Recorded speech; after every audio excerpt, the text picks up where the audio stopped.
Ang sabi nila, ang mga engkanto daw ay masasamang nilalang. Kaya kanilang paglaruan sa pamamagitan ng kanilang mahika.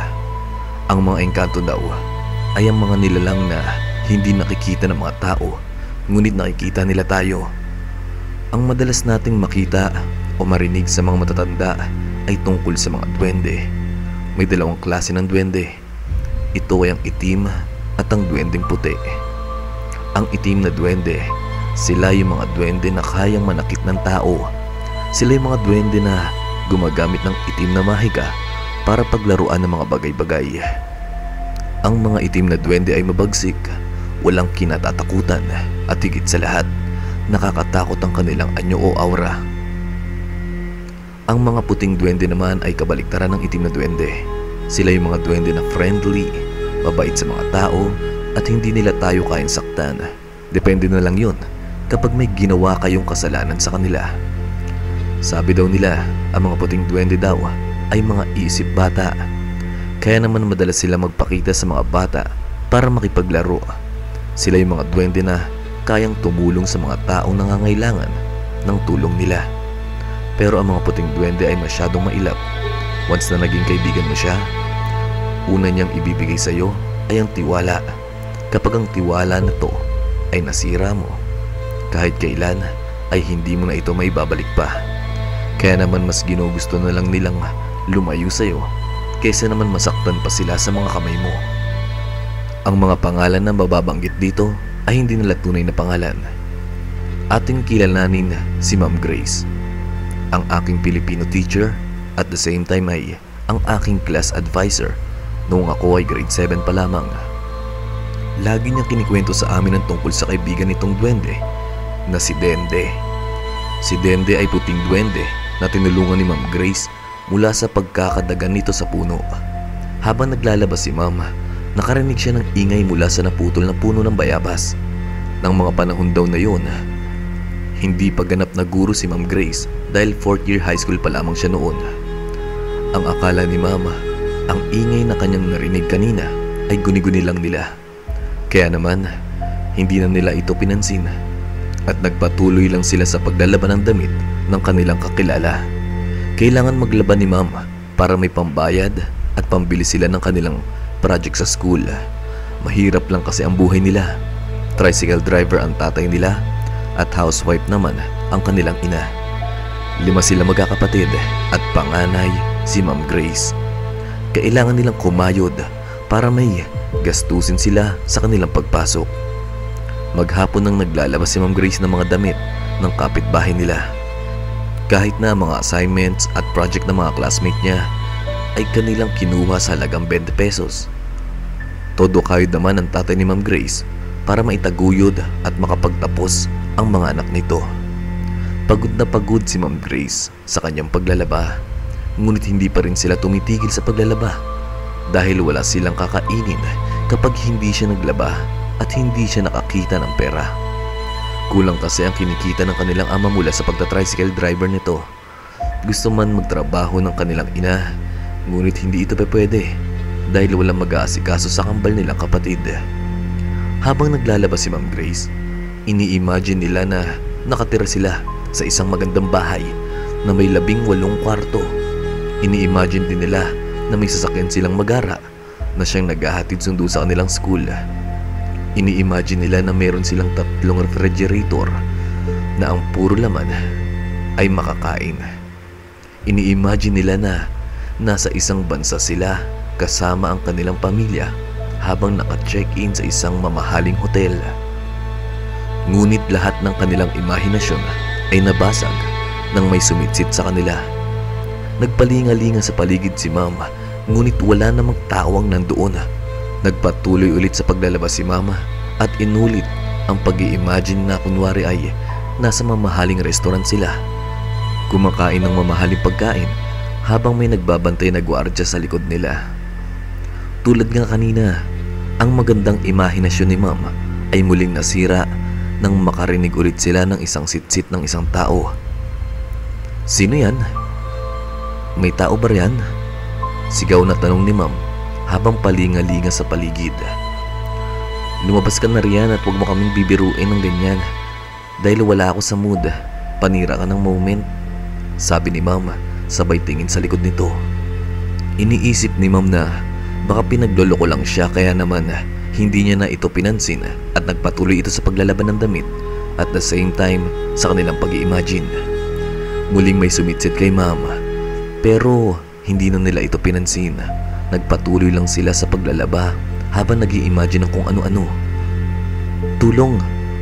Rinig ni Ma'am mula sa di kalayuan. Muling napatayo si Ma'am Grace para tingnan kung sino yung nagsalita at humihingi ng tulong. Tulungan mo ko. Malinaw at malakas na dinig ni Ma'am Grace na tila isang taong nahihirapan na. Nagpalinga-linga sa paligid si Ma'am Grace, ngunit kahit anong gawin ito ay wala siyang makitang tao na humihingi ng tulong. Nandito ako sa baba mo, sabi ng boses na kung sino man yun. Tumingin si Ma'am sa kanilang paanan, ngunit wala naman siyang nakitang tao. Wait lang, bakit nasa ibaba kita? Manyakis ka siguro ano? Tugon ni Ma'am Grace. Hindi ako manyakis, nandito ako sa ilalim ng puno ng bayabas. Tulungan mo ako, sabi ng boses, kaya naman agad na napatingin si Ma'am Grace sa may natumbang puno ng bayabas. Gulat na gulat si Ma'am Grace habang ito ay napaatras nang makita niya ang taong humihingi ng tulong. Isang napakaliit na nilalang ang nasa ilalim ng puno ng bayabas na may laking isang dangkal ng batang nasa edad 8. Nakatagan ng puno ng bayabas sa damit nito na may malagintong tela. Tulungan mo ako makalis sa punong to, sabi ng nilalang na ito. Sino ka? Bakit ang liit mo? Saan ka nang galing? Tao ka ba? Sunod-sunod na tanong ni Ma'am dito. Ngayon lang kasi sila makakita ng ganong nilalang na mas malaki pa ata yung bote ng RC na maliit kaysa sa kanya. Bago ko sagutin ang mga tanong mo, maaari mo ba akong tulungan na makaalis dito? Sabi ng nilalang na ito sa kanya. Kahit na takot na si Ma'am sa nilalang na nasa ilalim ng puno ng bayabas, tinulungan pa rin niya ito na makaalis sa pagkakadagan ng damit niyang gawa ata sa ginto dahil sa kumikinang na tela nito. Maraming salamat sa tulong mo, magandang binibini. Ako nga pala si Dende, isa akong nilalang na kung tawagin dito sa mundo nyo ay duwende. Ako ang duwende ng kapayapaan, sabi ni Dende kay Ma'am sabay baw nito. Isa kang duwende? Tanong ni Ma'am kay Dende. Sisigaw na sana si Ma'am para humingi ng tulong kaso bigla na lang silang nawalan ng boses. Tila may mga kamay na tumatakip sa bibig nila kaya hindi sila makasigaw at makapagsalita. Huwag kang maingay, hindi kita sasaktan. Gusto ko lang makipagkaibigan at magpasalamat sa pagtulong mo sa akin. Hindi kita sasaktan, pangako, sabi ni Dende. Pagkatapos nito itinaas ang maliit niyang mga kamay, simbolo na siya ay nangangako. Hindi makapagsalita si Ma'am dahil ngayon lang siya nakakita ng duwende. Tanging sa mga television at mga libro lang niya ito nakikita. Kaya naman halos titigan niya si Dende habang nakatayo ito sa kanyang harapan. Noong una, ang akala ni Ma'am, ang mga duwende ay nakakatakot na muka at sila ay napakasama. Pero nang titigan nilang mabuti si Dende, kabaligtaran lahat ng sinasabi at nakikita niya sa mga libro, maging sa TV. May malaking damit na tila gawa sa ginto. Ang damit ni Dende na hanggang paanan nito ang haba. Mayroong mahahabang balbas. May suot itong sombrero na gawa ata sa diamante dahil sa kinangat ganda nito. Ang kanyang sapatos ay tila sapatos ni Jollibee sa sobrang laki. Ang kanyang muka ay hindi naman daw masyadong nakakatakot katulad ng inaakala ng iba. Talaga lang promise mo yan, huwag mo akong sasaktan. Paninigurado ni Ma'am dahil baka any moment saktan siya nito. Pangako po, sabi ni Dende sabay taas ng kaliwang kamay nito. Ang cute-cute mo naman, talaga bang duwende ka? Tapos ang name mo Dende, magkatunog. San ka nang galing? Mahal ba yung damit mo? Nabebenta ba yan sa pawn shop? Makulit na tanong ni Ma'am kay Dende. Saan ako nang galing? Doon sabay turo sa malaking puno. Doon ako nanggaling. Itong damit ko naman ay gawa ng aking ina. Hindi ko ito pwedeng ibigay sa iyo. Ano nga palang pangalan mo? Tanong ni Dende kay ma'am. Sayang naman. Akala ko may bebenta ko na yung damit mo eh. Ang ganda kasi ng pagkakagawa. Oo nga pala. Ako nga pala si Grace Mintel. Sagot naman ni ma'am kay Dende. Hello Grace. Maraming salamat sa iyong pagtulong sa akin. Sabi ni Dende, sabay yuko nito. Wala yun Dende. Kahit naman sino tutulungan ka kapag nakita ka nilang ganun ang kalagayan mo. Sagot ni ma'am kay Dende. Umiling si Dende sa sinabi ni ma'am na tila hindi ito sang-ayon sa isinagot nito. Nagkakamali ka Grace sa mga sinasabi mo. Hindi lahat ng mga nilalang na nandito sa mundo ay pareho ang gagawin nyo. Baka yung iba ay hayaan na lang akong nandoon dahil sa takot nila na baka saktan ko sila. Kung meron mang tao ang tutulong sa akin, nakakasigurado ako na may masama siyang intensyon sa mga katulad ko. Sabi ni Dende sa kanya. Paano ka nakakasigurado na wala akong masamang balak sa'yo? Hindi mo ba nahalata na kanina pa ako nakatingin sa mga suot mo? Paano kung kinuha ko yan sa'yo? Paano kung kunin kita tapos itago kita sa bote? Anong gagawin mo? Tanong naman ni ma'am kay Dende. Nakatingin lang si Dende mula sa mga mata ni Ma'am Grace. Lahat ng mga sinasabi mo ay kasinungalingan dahil iba ang sinasabi nito. Sabay hawak sa puso niya. Kung may balak ka man na kunin ang mga damit ko, ibibigay ko ito sa iyo ng bukal sa aking puso. Kung ito ay magiging kabayaran sa pagtulong mo sa akin, hindi ako mag-aalinlangan na ibigay ito sa iyo. Pero alam mo ba na ang kabutihan sa puso ay walang katumbas na halaga ng ginto o pera para sa taong may mabuting loob. Grace, nakikita ko sa loob mo ang kabutihang aking hinahanap sa mga katulad mo. Kaya buong puso mong tanggapin ang ibibigay ko sa iyo. Sabi ni Dende sa kanya, saka may inabot kay ma'am na hugis pusong bato. Dende, anong gagawin ko riyan? Tanong ni Ma'am Grace kay Dende. Ang butong yan ay iyong lunukin para kapag ikaw ay nasa panganib, ako ay agad na darating para ikaw ay akin namang sagipin, mahal na Reyna. Sambit ni Dende kasabay ng malawak ng ngiti nito. Napangiti si ma'am dahil sa sinabi ni Dende. Feeling tuloy nila ang ganda-ganda nila sa mga oras na yun. Nasira man ang imahinasyon nila kanina, napalitan naman ito ng totoong pangyayari sa kanilang buhay. Kinuha ni ma'am ang sinasabing buto ni Dende. Pagkatapos ay nilunok niya ito. Pagkalunok ni ma'am sa buto, nakaramdam siya ng kaligayahan sa kanyang katawan. Kakaiba ang kaligayahan na yun na kanilang nararamdaman kumpara sa kaligayahang araw-araw nilang nararanasan. Tumingin si ma'am kay Dende na sa ngayon ay nakaupo sa puno ng bayabas. Dende, pwede ba akong magtanong? Tanong ni ma'am kay Dende. Ano po yun, mahal na Reyna? Magalang na sagot ni Dende. Ano ka ba naman, Dende? Grace na lang ang itawag mo sa akin. Masyado namang formal lang, mahal na Reyna. Isa lang akong hamak na tao na walang kaharian, kaya Grace na lang. Matanong ko lang sa'yo, kung bakit hindi mo na lang tinanggal yung punong yun na nakadagan sa damit mo, samantalang may kapangyarihan ka naman? Tanong ni ma'am kay Dende. Patawad Grace, pero hindi ko masasagot ang tanong mo. Paghingi ng paumanhin ni Dende sa kanya. Ganun ba? Okay lang. Ikaw naman. Magsasalita na sana ulit si ma'am nang marinig nito ang boses ng kanyang kapitbahay na pinaglalabhan niya. Grace, tapos ka na ba dyan sa nilalaban mo? Nataranta si ma'am nang maramdaman nitong malapit na si Aling Rusing sa kinalalagyan niya. Tumingin ito sa puno ng bayabas pero wala na doon si Dende. Kahit na nagtataka si ma'am kung saan nagpunta si Dende, agad itong pumunta sa kanyang labahan para ito ay tapusin. O Grace, ang bilis mo maglaba. Tapos mo na yung pinapalaban ko sa'yo. Ang puti-puti at ang lilinis pa.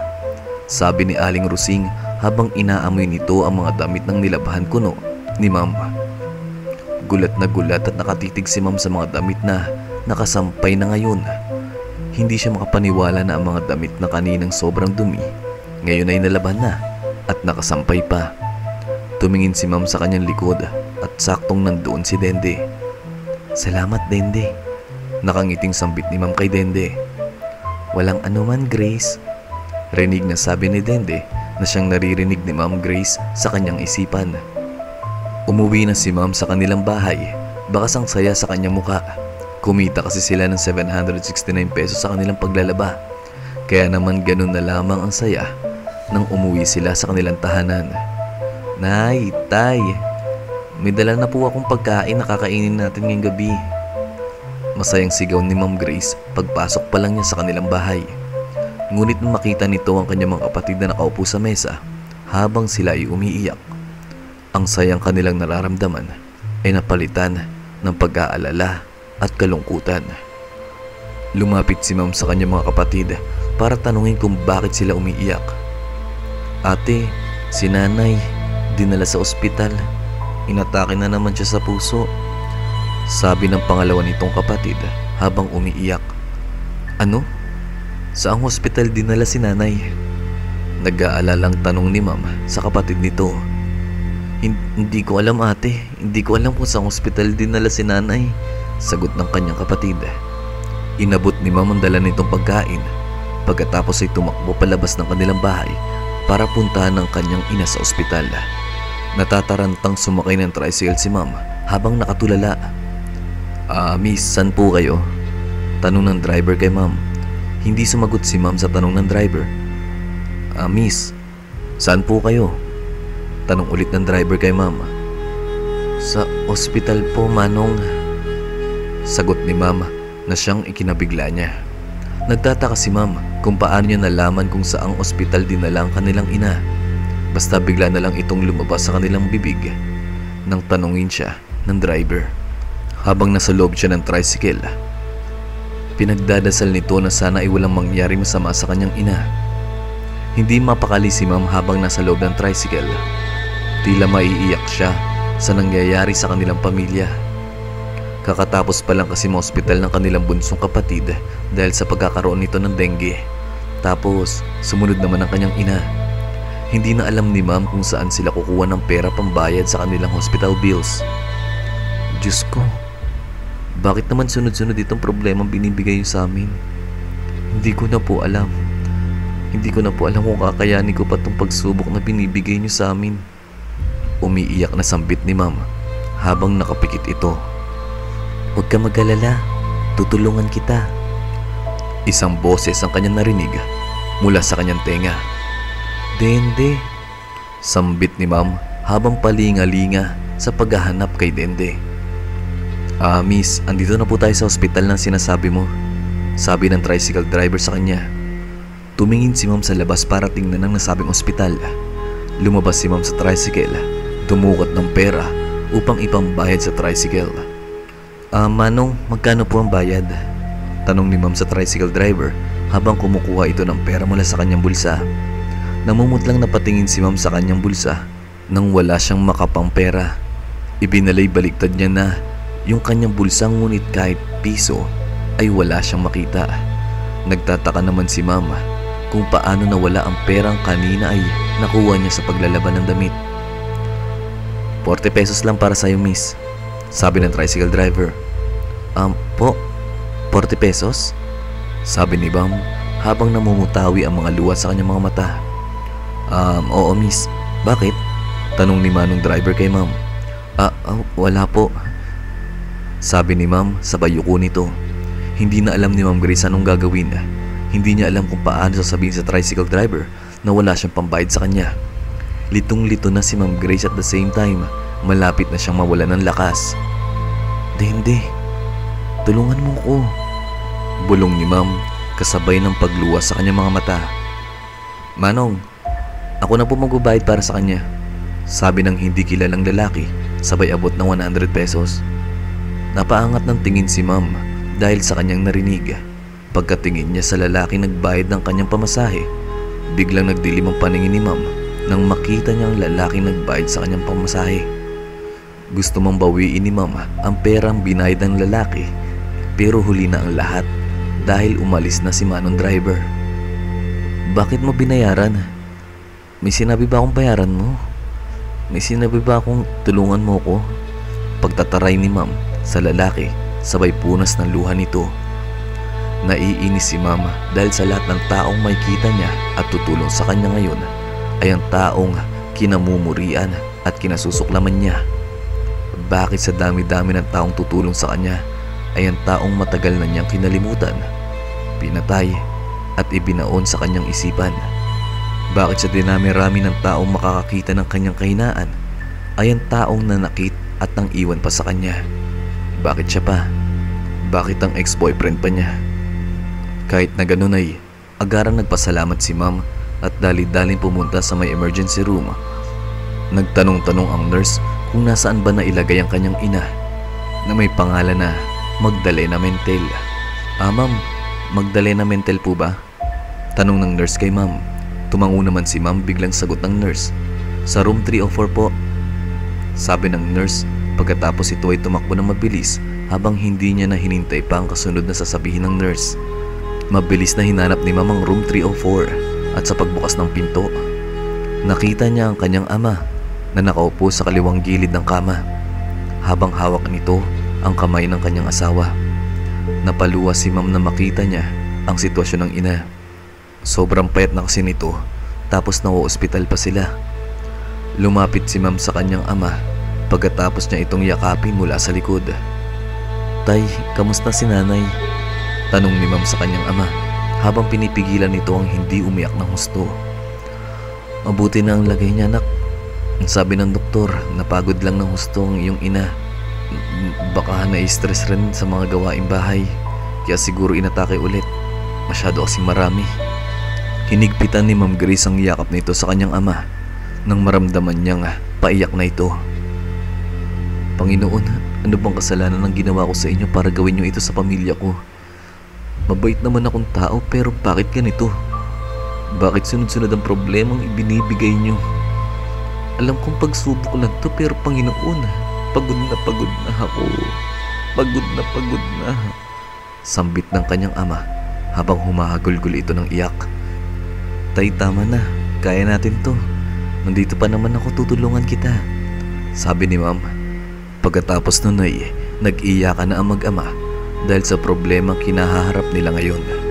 Lubog na kasi sila sa utang dahil sa paggagamot ng kanilang bunsong kapatid nung matapos itong madengge. Kasabay pa nito ang pagbabayad nila ng upa sa kanilang tinitirhan. Umalis si ma'am para maghanap ng taong mahiraman nila ng pera, pambili ng gamot at pambayad sa hospital bills na kanyang ina. Pumunta si ma'am sa malalapit nilang kamag-anak ngunit kahit 5 ay wala silang nakuha mula sa kaanak nila.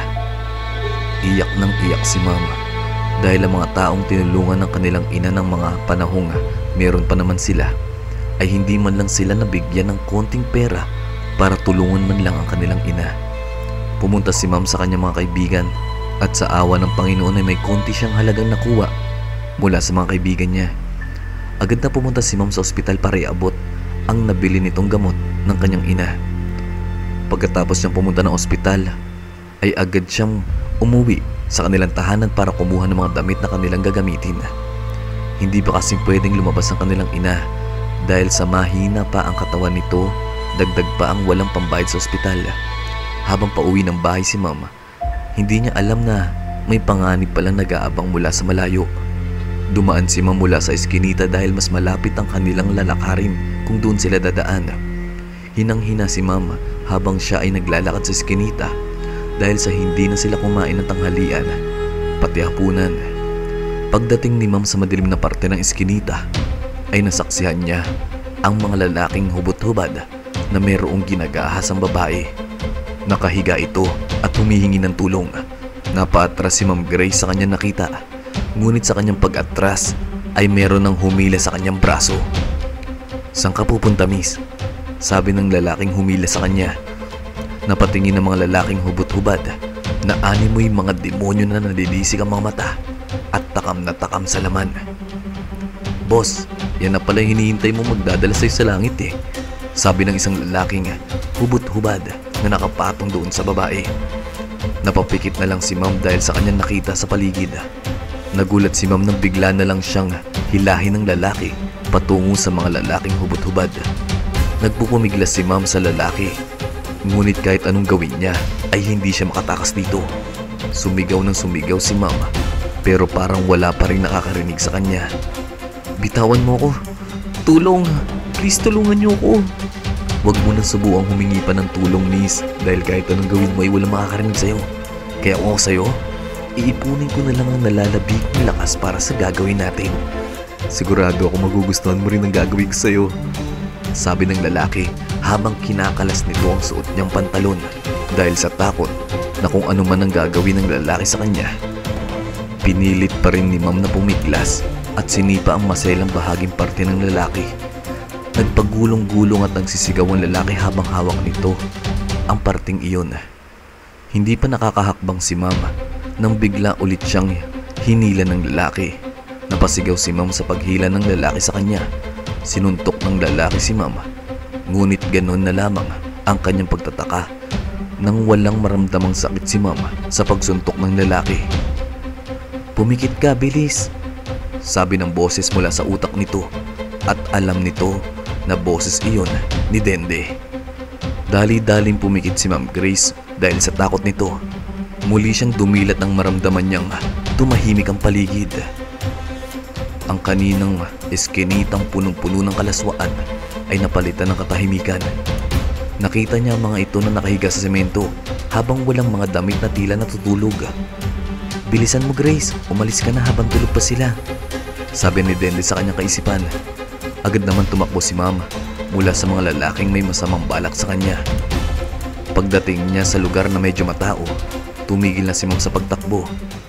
Nang makarating si Ma'am Grace sa kanilang bahay, naabutan niya ang kanyang mga kapatid na nag-aantay sa may lamesa. Ate, may pagkain ka pa po ba? Tanong ng kapatid nito sa kanya.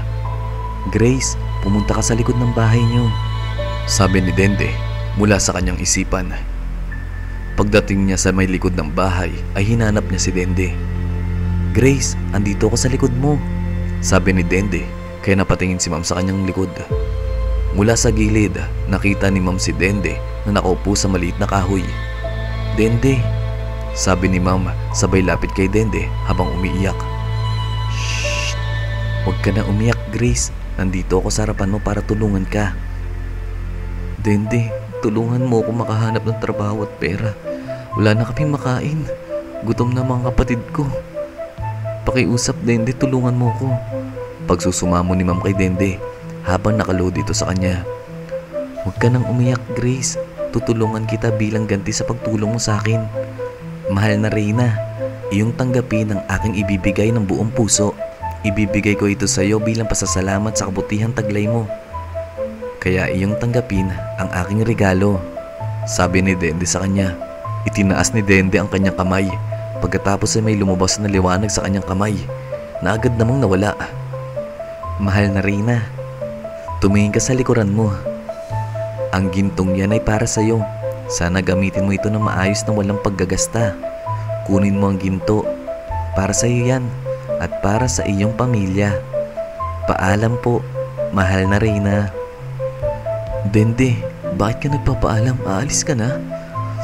Opo, babalik na ako sa aming lugar. Muli ako nagpapasalamat sa iyo dahil sa pagtulong mo sa akin. Paalam na, Grace, sabi ni Dende, at naramdaman ni Ma'am Grace na parang may yumayakap sa kanya. Paalam na din, Dende. Maraming salamat, aking kaibigan, sabi ni Ma'am Grace habang umiiyak. Simula nang tanggapin ni Ma'am ang ginto, hindi na nagpakita at nagparamdam pa kay Ma'am si Dende. Tila ang gintong ibinigay ni Dende sa kanya ay ang alaala ng pagkakaibigan nilang dalawa. At dyan na po nagtatapos ang istorya natin para sa araw na ito. Kung nag-enjoy ka at may napulot kang aral sa kwento natin ngayon, pwede ba akong humingi ng konting pabor lang? Please subscribe at ilike mo na rin ang video. Sa mga gusto mag-share ng kanilang stories, nasa description box ang link ng ating Facebook page kung saan nyo ako pwede i-message. Yun lamang po at maraming salamat. Hanggang sa susunod na pagkikita. Ako po si Six ng Room 666.